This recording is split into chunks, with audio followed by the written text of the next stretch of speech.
रुपाली चाकणकर यांच्याकडून राज्याच्या उपमुख्यमंत्री आणि राष्ट्रवादी काँग्रेसच्या राष्ट्रीय अध्यक्षा सुनेत्रा वहिनींच्या जीविताला धोका असल्याची तक्रार बीडच्या एका नागरिकाने SIT कडे केलेली आहे।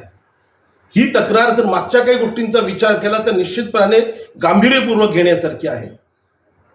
दादांचा झालेला अपघाती किंवा घातपाती मृत्यू, त्यानंतर उघड झालेले भोंदूबाबाचे आणि VSR कंपनीचे विमान कंपनीचे संबंध, त्यानंतर उघड झालेले रुपाली चाकणकर आणि भोंदूबाबा यांचे असलेले गुरु शिष्य किंवा काय ते नाते, त्यानंतर वहिनींनी घेतलेला रुपाली चाकणकर यांचा राजीनामा, दादांच्या बंगल्याबाहेर झालेल्या त्या सगळ्या काळ्या पूजा, या सगळ्या गोष्टींचा एकत्र जर विचार केला तर ही जी तक्रार करण्यात आलेली आहे ही गांभीर्यपूर्वक घेण्यासारखी आहे।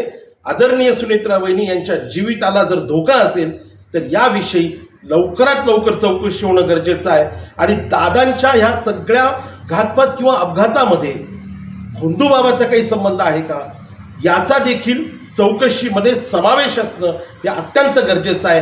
राष्ट्रवादी काँग्रेस पक्षाचा प्रदेश उपाध्यक्ष म्हणून मी पक्षाच्या वतीने ही मागणी या निमित्ताने करतो आहे।